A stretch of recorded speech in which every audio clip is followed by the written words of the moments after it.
90년대 영화 중에 재밌게 보거나 제가 기억에 남는 작품들 위주로 10편 정도 정리해 보았습니다. 명작들, 유명한 작품들 위주라서 거의 모르는 분들은 없으실 거예요.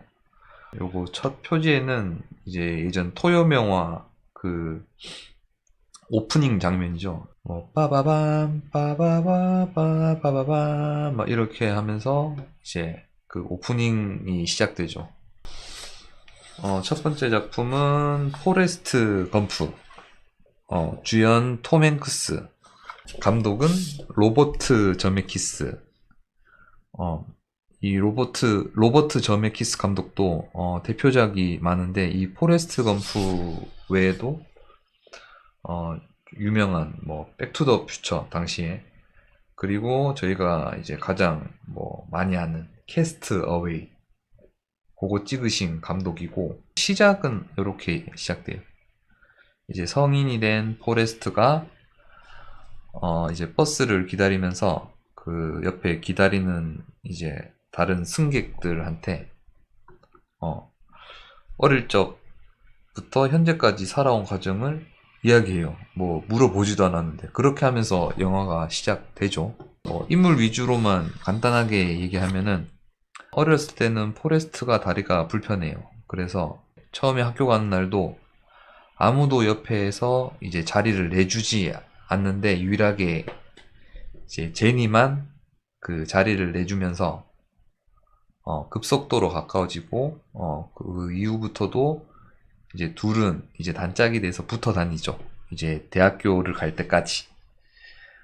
그래서 어릴 적은 제니, 대학교에서는 이제 그 포레스트가 그 아픈 몸을 이제 극복하고 달리기를 엄청 잘하게 됐어요. 그래서 이제 대학교에서 미식축구 선수로 활동하다가 그 다음에는 이제 군대에 입대하게 돼요. 군대 입대하면서 이제 군대 동기 이제 버바를 만나죠. 버바. 거기서 이제 베트남 전쟁에 참전하게 되는데, 거기서 만난 상사 댄중이를 만나게 됩니다.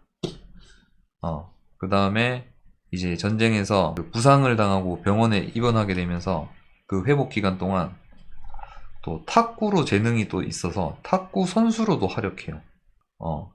아무튼 그 포레스트는 이미 참전 용사가 돼가지고 이미 좀 유명해졌죠. 탁구로도 활동을 하고, 군대 퇴직금이라고 해야 되나? 아무튼 그 자금으로 이제 댄 중이와 제외 후 이제 버버 세우로 대성공하게 되죠. 그 다음에 제니가 갑자기 또 떠나서 이제 제니로 상심 후에 또 이제 기나긴 마라톤에 다시 제니와 이제 결혼을 하고, 그 다음에 이제 제니와 포레스트 사이에서 낳은 아들을 기르면서 영화는 끝이 나게 되죠.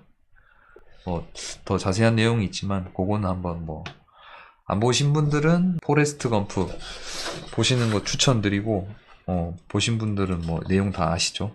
기억에 남는 장면이나 여기서 인상 깊었던 점, 포레스트 시각에서 그 미국의 역사적 사건들과 그 인물들을 무겁지 않게 좀 잘 녹여냈던 것 같아요. 그 포레스트의 순수한 시각으로 이렇게 미국의 역사를 설명해 주거든요. 다소 좀 제가 좀 기억나는 역사들이 KKK, 이거는 백인 우월주의인데 포레스트의 시각에서 그냥 순수하게 말해버려요. 그냥 두건 쓴 자기 조상은 두건 쓴 단체를 이제 운영해왔다 이런 식으로 얘기하면서 KKK도 표현이 되고, 그 다음에 당시 대통령들도 나오죠. 닉슨 대통령이라든지 존 F 케네디, 그 다음에 여기서 이제 포레스트가 참전했던 전쟁, 그리고 미국 사회에서는 전쟁 반대 유명 인물 발음이 어렵다. 존 레논, 그 다음에 엘비스 프레슬리 같은 그런 이제 역사적 사건과 인물들을 포레스트 시각에서 좀 잘 녹여냈던 것 같아요. 여기서 가장 눈에 띄는 장면 중에 하나가 댄 중이와 이제 포레스트가 새우 사업으로 대성공을 거두게 되면서 이제 포레스트는 이제 사업에서 물러나서 이제 고향 마을에서 지내게 되면서 그 댄중이 님이 이제 중간중간에 편지를 써주게 돼요. 거기서 이제 포레스트한테 썼던 내용 중에 뭐 우린 이제 돈 걱정할 필요가 없어졌다더군요 하면서 어디 사과 회사에 투자를 했다고 나오죠. 그게 이제 현재 저희 시가총액 진짜 1, 2등을 다투는 애플에 투자하게 되면서 이때 투자했으면은 이 애플의 현재 가치는 얼마야? 막 이 장면이 지금은 좀 제일 기억에 남네요. 댄중이가 다리를 잃고 이제 엄청 세상을 원망하게 되는데 결국에 일이 잘 풀리고 난 뒤에는 뭐 세상과 화해했다는 식으로 좀 댄중이도 좀 이렇게 너그럽게 사람이 바뀌는 모습이 나오는데 그것도 좀 인상 깊었던 것 같아요. 이 포레스트 검프는 1995년 아카데미 시상식에서 최우수 작품상을 비롯 뭐 편집, 각색, 감독, 나무 주연, 시각 효과의 6개 부문을 수상하였다고 하네요. 요거는 제가 나무 위키에서 검색한 내용입니다. 그 당시에는 이 포레스트 검프와 뭐 쇼생크 탈출, 그 다음에 펄프 픽션 여기 3파전으로 평가가 나왔었다고 하네요. 두 번째 작품은 쇼생크 탈출. 주연은 팀 로빈슨이라는 배우고 여기 키 큰 이제 극중 주인공을 맡은 팀 로빈슨이라는 배우고 그 다음에는 뭐 우리가 더 잘 아는 이제 그 모건 프리먼 여기 아저씨가 출연하죠. 이야기 전체적으로 그 나레이션은 여기 모건 프리먼이 이제 나레이션을 해요. 여기 내용은 이제 말 그대로 쇼생크 교도소 탈출하는 내용인데 여기서 국중 이름이 주인공 앤디 듀프레인이 바람난 아내와 뭐 애인을 살해한 혐의로 뭐 종신형을 선고받고 쇼생크 교도소에 수감. 그 이후에 뭐 교도소에서 벌어지는 사건들과 주인공 앤디가 탈옥을 하게 되는 과정을 그린 영화. 초반에 여기 앤디가 수감됐을 때는 엄청 괴롭힘을 당해요. 이렇게 좀 깔끔한 이미지에 키도 크고 뭐 좀 잘생긴 그 외모니까 여기 이제 교도소 내에 이제 게이 불량배들한테 엄청 괴롭힘을 당해요. 이렇게 막 안 좋은 그런 괴롭힘도 당하고 우연히 앤디가 이 비리 교도소인데 쇼생크 교도소가 그 우연히 간수장에 이제 세금 문제를 해결해 주면서 교도소 생활이 아주 편해져요. 간수장이 괴롭히던 뭐 불량배를 거의 뭐 반불구로 만들어 버리고 그 불량배들은 이미 이제 쫓겨나게 되고 그 이후 앤디는 교도소에서 좀 편안하게 생활이 가능하게 됐죠.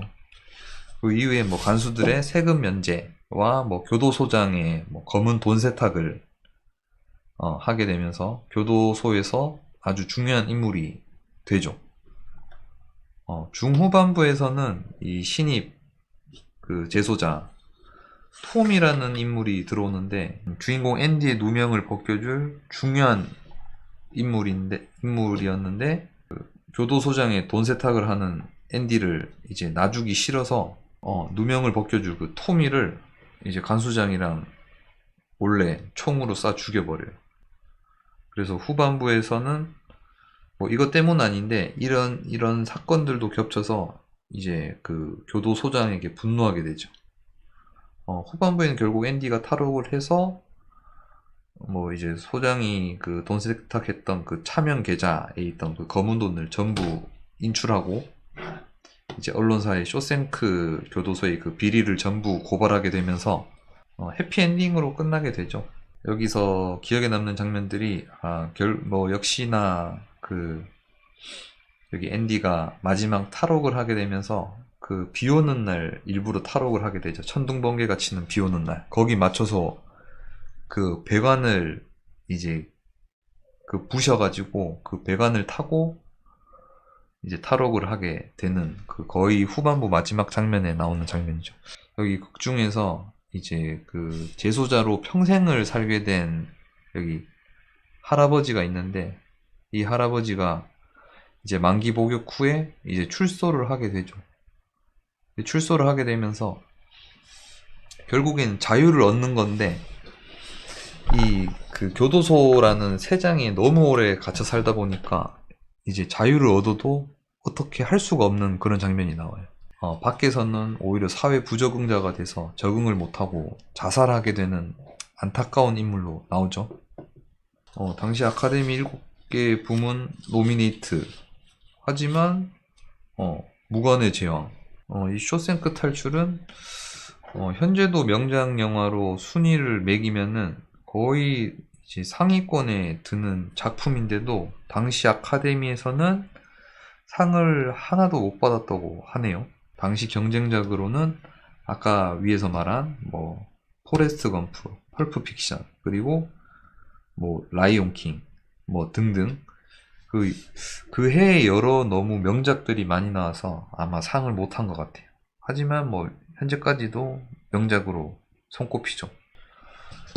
굿 윌 헌팅, 그 주연 아주 유명한 이제 맷 데이먼, 그 다음에 로빈 윌리엄스, 이제 고인이 되신 분이죠.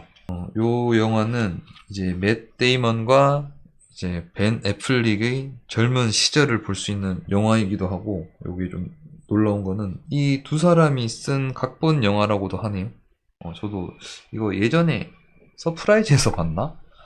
어디 영화 채널에서 들었던 것 같아요. 그 나무 위키에서도 이렇게 나오네요. 주 내용은 이 천재적인 이제 재능을 가지고 태어났지만 어렸을 때부터 뭐 불우한 이제 가정 폭력을 겪으면서 삐딱한 불량아로 자라나게 됩니다. 그리고 여기 이제 동네 친구들과 이제 불량배처럼 놀면서 뭐 이제 주중에는 MIT 청소부로 일하게 되죠. 여기서 MIT 내 수학 교수 랭본가? 여기 교수가 그 자기네들 대학원생에게 내놓은 이제 어려운 공개 수학 문제를 이제 내놓게 되는데, 복도에 이제 풀려고 게시를 해놔요. 푸는 사람은 여기 답을 적고 가라고 했는데 아무도 못 풀던 와중에 이제 그 MIT 청소부로 일하던 윌이 이 문제를 풀게 되죠.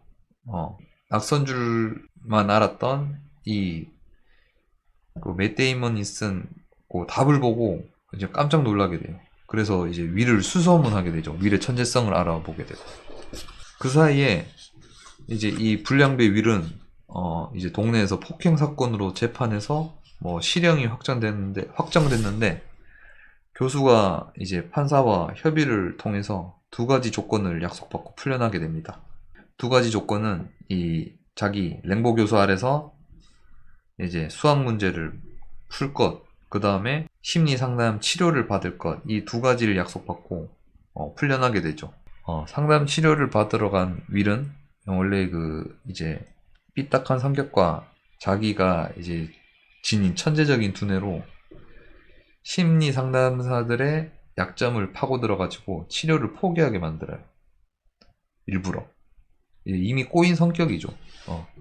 결국에 이제 하다못해 랭보 교수는 결국 자기 이제 대학교 시절의 룸메이트였던 로빈 윌리엄스 아저씨, 그 극중 숀에게 찾아가 윌의 상담을 부탁하게 되면서 윌은 서서히 이제 숀에게 마음을 열고 상처를 점점 치유받게 되는 과정을 그린 영화입니다.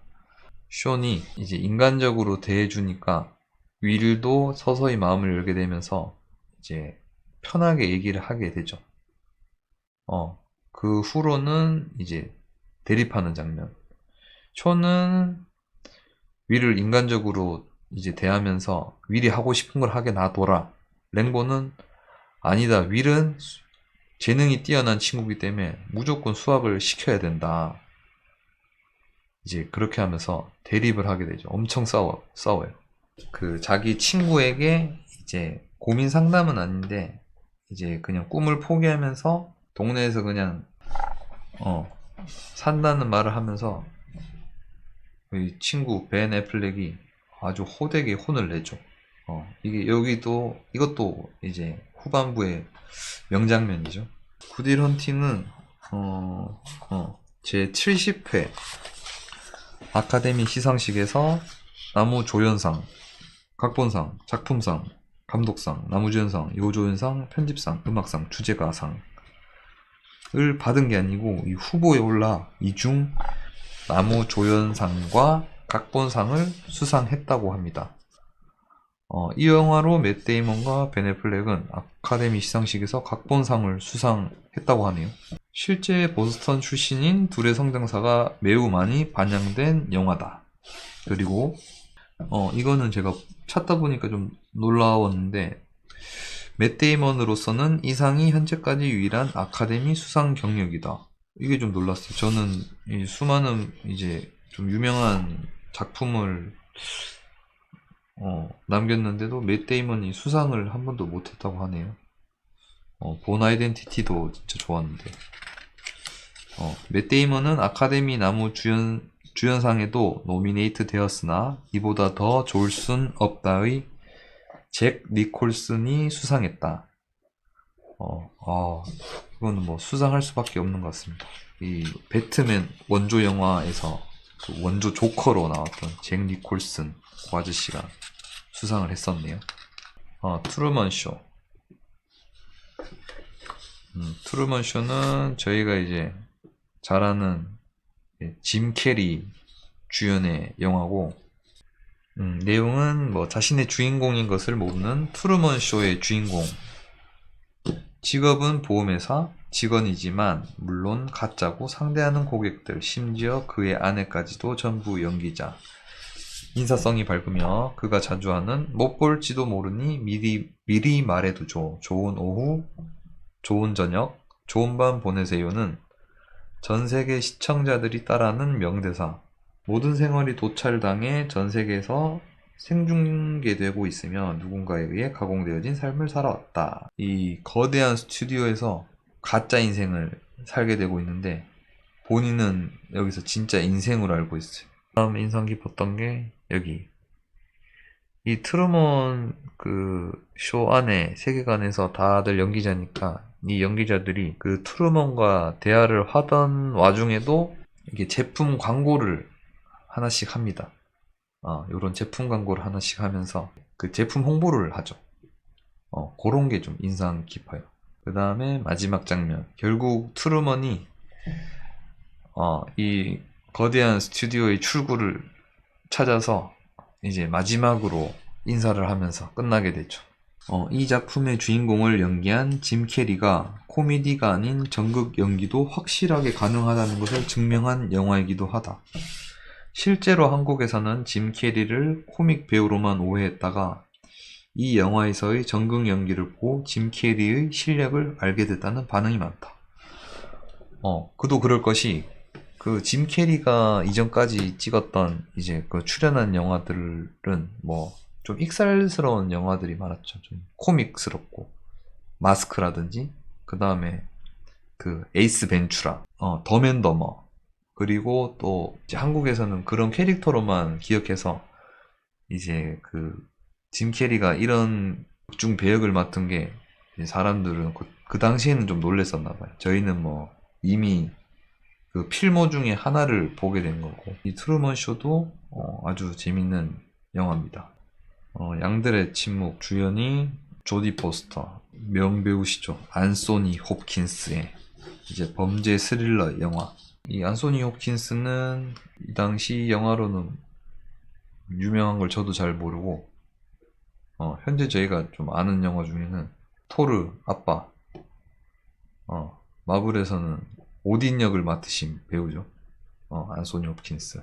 미국의 범죄 스릴러 소설가 토마스 해리스가 1988년에 출간한 소설 및 소설을 원작으로 1991년에 개봉한 영화이다.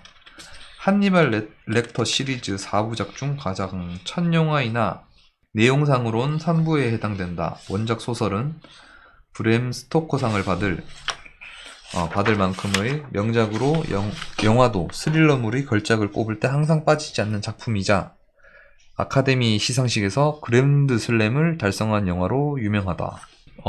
나무주연상, 여우주연상, 감독상, 작품상, 각색상, 편집상, 음향상 등 7개 부문 후보 중에서 나무주연상, 여우주연상, 감독상, 작품상, 각색상 등 주요 5개 부문 수상으로 그랜드 슬램을 달성했다고 하네요. 유구한 역사를 가진 아카데미 시상식에서 이 그랜드 슬램을 달성한 건 양들의 침묵을 포함해 3작품밖에 없다. 그 정도로 양들의 침묵은 뭐 명작이라는 얘기죠. 시대를 지나도. 내용은 이 조디 포스터 주인공 FBI 요원 스탈링은 몸집이 비대한 여자들의 살을 도려내는 변태 살인자를 추적하라는 상부의 명령을 받는다. 스탈링은 사건 해결의 단서를 얻기 위해 인육을 먹은 채로 감옥에 수감된 정신과 의사 렉터 박사를 찾아간다. 이 안소니 홉킨스가 거기 렉터 박사로 나오죠. 지능범인 렉터와 침착하게 대처하는 스탈링은 김장감 속에서 협상을 한다. 이러한 와중에 상원 의원의 딸 캐더린이 납치된다. 결국 범인의 정체를 알려준다던 렉터는 다른 감옥으로 이송되고 스탈링은 수사에서 제외된다. 범인에 대한 단서를 알아낸 범죄 심리 전문가인 렉터는 이송 중에 도주한다. 스탈링은 혼자 수사를 계속하던 중 렉터와 나눈 마지막 대화를 기억하고 추적하는데 이게 주된 줄거리인가봐요. 유능한 정신과 의사로서 명성이 자자했지만 식인종 한니발이란 무시무시한 이름으로 불리는 사이코패스 살인마다. 작중에선 이미 수감된 지 8년째인 상태로 등장한다. 밖에 이제 연쇄살인마를 잡기 위해서 주인공 조디 포스터가 또 다른 살인마한테 범인을 추적할 수 있는 단서를 좀 얻으러 가는 거죠. 처음으로 대면할 때 그 안소니 홉킨스의 그 위압감이라고 해야 되나? 그 존재감이 엄청나요. 이후는 이 영화 이후에 이 한니발 렉터 자체 캐릭터가 너무 세게 남아가지고 이 한니발 렉터 시리즈로 계속 나오게 되죠. 범죄 스릴러 중에 좀 미국에서 좀 그 이후 한참 뒤에 2000년도에 나온 영화였을 거예요. 그거 조디악.